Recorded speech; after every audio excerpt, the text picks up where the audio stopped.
हवा की बात कर लेते हैं, जो एक बार फिर से जहरीली हो चुकी है। बात देश की राजधानी दिल्ली की। दिल्ली जहां पर एक बार फिर से पोल्यूशन यानी कि प्रदूषण लोगों की सांसों पर संकट बनकर आ गया है। सांसों में घुलता हुआ जहर, जिसे हम प्रदूषण कहते हैं। कुछ समय पहले हमने आपको ये बताया था कि दुनिया की सबसे जहरीली और जानलेवा हवा अगर कहीं पर है तो वो हमारे देश के शहरों में है। और ये जहरीली हवा हमारे देश के पोल्यूटेड सिटीज से दूसरे शहरों में तेजी के साथ फैलती है। हाल ही में एक रिपोर्ट सामने आई थी जिसमें देश की राजधानी दिल्ली को सबसे ज्यादा पोल्यूटेड कैपिटल बताया गया, जबकि भारत को दुनिया के सबसे प्रदूषित देशों में 5वां स्थान दिया गया। हम हर साल नेताओं के उन दावों को सुनते हैं जो कि प्रदूषण को जड़ से खत्म करने के लिए हर बार एक नया लॉजिक समझाते हैं, लेकिन ये लॉजिक हर बार लास्ट स्टेज पर दम तोड़ देता है और इसका एंड रिजल्ट क्या होगा, अब हमारे लिए समझना ज्यादा मुश्किल नहीं है। सवाल यह है कि क्या पोल्यूशन का कोई सॉल्यूशन नहीं है? दिल्ली की हवा में घुला हुआ जहर एक बार फिर दिल्ली वासियों की मुसीबत को बढ़ा रहा है। दिल्ली एनसीआर में एक बार फिर हवा सांस लेने लायक नहीं बची। दरअसल राजस्थान के मौसम में हो रहे बदलाव की वजह से दिल्ली के AQI में बढ़ोतरी देखने को मिल रही है, जिसकी वजह से लोगों को काफी परेशानी हो रही है। न सिर्फ लोगों की आंखों में जलन, बल्कि सांस लेने में भी मुश्किल आ रही है। दम घोटू हवा से लोगों का बुरा हाल है। एक तरफ चिलचिलाती धूप और गर्मी और दूसरी तरफ धुंध से दिल्ली एनसीआर के लोग दोहरी मार को झेल रहे हैं। आज सुबह दिल्ली में ऑन एन एवरेज जो AQI था वो 305 रिकॉर्ड किया गया, जो कि खराब श्रेणी में आता है। धूल भरी आंधी की वजह से दिल्ली में एयर क्वालिटी गिरकर 500 तक जा पहुंची और आज भी कई जगहों पर एयर क्वालिटी 400 के ही पार थी।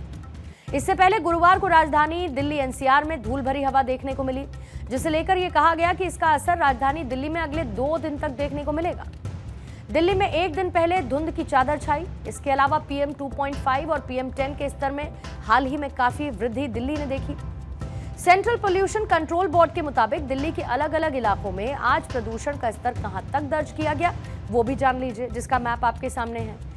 जहां पर मुंडका में 419, वजीरपुर में 422, सलीपुर में 352, आनंद विहार में 362, अशोक विहार में 328, द्वारका में 388, दिलशाद गार्डन में 334, जहांगीरपुरी में 353 तो ओखला में 322। एयर क्वालिटी इंडेक्स ये रिकॉर्ड किया गया है, जो कि बहुत ज्यादा है। अब एनसीआर के शहर जैसे कि गुरुग्राम, यहां पर 294, फरीदाबाद में 288, गाजियाबाद में 283, ग्रेटर नोएडा में 256 और नोएडा में 289 AQI को रिकॉर्ड किया गया है।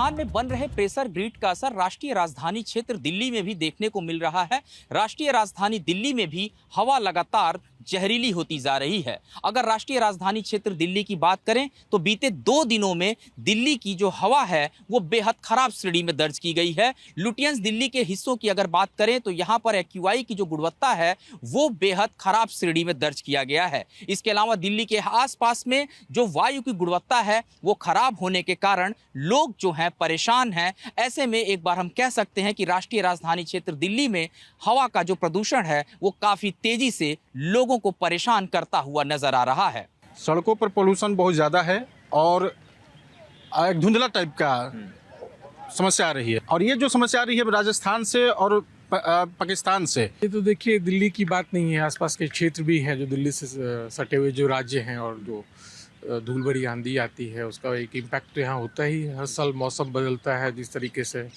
तो ये तो रहेगा, ये तो लगा ही रहेगा। लेकिन किस तरह से हम लोग बच सकते हैं इस पे थोड़ा सा प्रयास करना चाहिए। जैसे कि एक वृक्षारोपण एक बहुत बड़ा बदलाव ला सकता है, और जो बुजुर्ग लोग होते हैं उनको थोड़ा सा प्रॉब्लम होता है तो definitely they should protect themselves. Some level of mask लगाना चाहिए घर से बाहर। तो लोगों के सुझाव आपने देखे। मेरे सहयोगी गौरव मिश्रा की रिपोर्ट थी शाम की, जब मौसम थोड़ा सा खुशनुमा हो गया था। अब ये भी साथ ही आपको ये जानना चाहिए कि हवा में प्रदूषण की मात्रा को PM कण यानी कि पार्टिकुलेट मैटर से कैसे मापा जाता है। आमतौर पर क्योंकि हवा में प्रदूषण के PM 2.5 और PM 10 कण होते हैं, आपने अक्सर ये देखा होगा कि PM 2.5 लेवल और PM 10 लेवल, लेकिन क्या आपने कभी ये जानने की कोशिश की है कि यह है क्या? तो आइए सरल भाषा में आप समझिए कि PM 2.5 का मतलब है कि हवा में प्रदूषण के वो माइक्रो कण यानी कि माइक्रो पार्टिकल्स जिनका व्यास 2.5 माइक्रोमीटर है। ये पार्टिकल्स इतने छोटे होते हैं कि हमारे सिर के बाल से भी 30 गुना ज्यादा पतले होते हैं और प्रदूषण के ये कण सांस के जरिए आपके फेफड़ों तक पहुंचते हैं और फिर नुकसान पहुंचाते हैं। एग्जाम्पल के तौर पर अगर ये कहा जाए कि दिल्ली के किसी इलाके का AQI यानी कि एयर क्वालिटी इंडेक्स 0 से 50 है, इसका मतलब ये है कि यहाँ पर हवा में PM 2.5 और PM 10 कण की मात्रा 0 से 50 के बीच है, जो कि बहुत कम है और इसीलिए इस हवा को बहुत अच्छा कहा जा सकता है। अब AQI जब 51 से 100 के बीच पाया जाता है तो हवा की गुणवत्ता को संतोषजनक यानी कि सैटिस्फैक्टरी किया जाता है। अगर यही AQI मीटर 101 से 200 के बीच में पहुंच जाए तो हवा की गुणवत्ता को खराब यानी कि पुअर क्वालिटी में रखा जाएगा। यही एयर क्वालिटी इंडेक्स अगर 301 से 400 के बीच है तो इसे बहुत खराब कैटेगरी में रखा जाएगा और इसी तरीके से अगर यह 401 को क्रॉस करके 500 तक रहे तो हवा में प्रदूषण की गंभीर स्थिति के तौर पर इसे समझा जाए। लेकिन अगर ये 500 को भी क्रॉस कर जाए तो ये इंसानों के लिए खतरनाक, जानलेवा और पूरी तरीके से जहरीला है। प्रदूषण एक ऐसा मुद्दा है जिसको लेकर दिल्ली में सालों से काम हो रहा है, लेकिन आज भी दिल्ली की आबो हवा में घुला हुआ जहर लोगों के लिए परेशानी का सबब रहा है।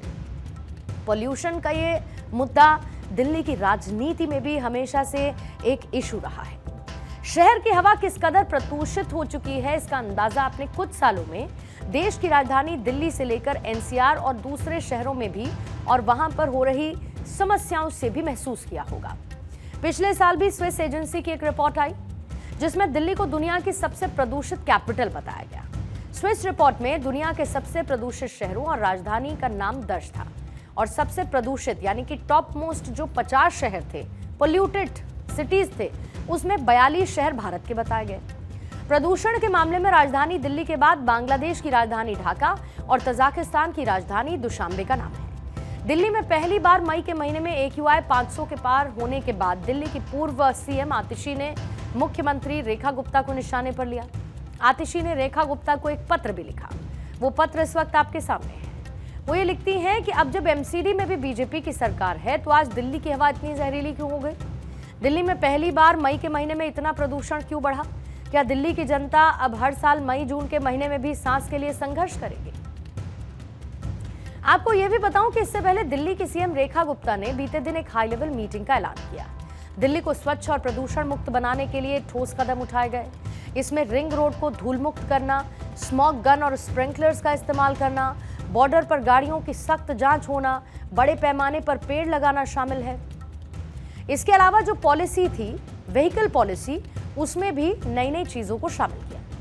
रेखा गुप्ता का कहना है कि हम दिल्ली को हरा भरा और स्वस्थ बनाएंगे और ये सिर्फ एक नारा नहीं बल्कि एक संकल्प है। लगातार सरकार वो सारी चर्चाएं कर रही हैं कि अलग अलग सेगमेंट में जो प्रॉब्लम है, चाहे वो व्हीकुलर पॉल्यूशन है, चाहे वो डस्ट पॉल्यूशन है, चाहे अन्य प्रकार के पॉल्यूशन है, हर एक दिशा में सरकार को जो काम करना है, जैसे हमने कहा था कि 1000 गाड़ियां वाटर स्प्रिंकलर्स दिल्ली में लाने हैं, उसकी पूरी तैयारी कर दी गई है। तो वो गाड़ियां दिल्ली में लगाई जाएंगी जो कि पूरी तरीके से दिल्ली को कवर करेंगी। कोई भी कोना दिल्ली में छूटेगा नहीं।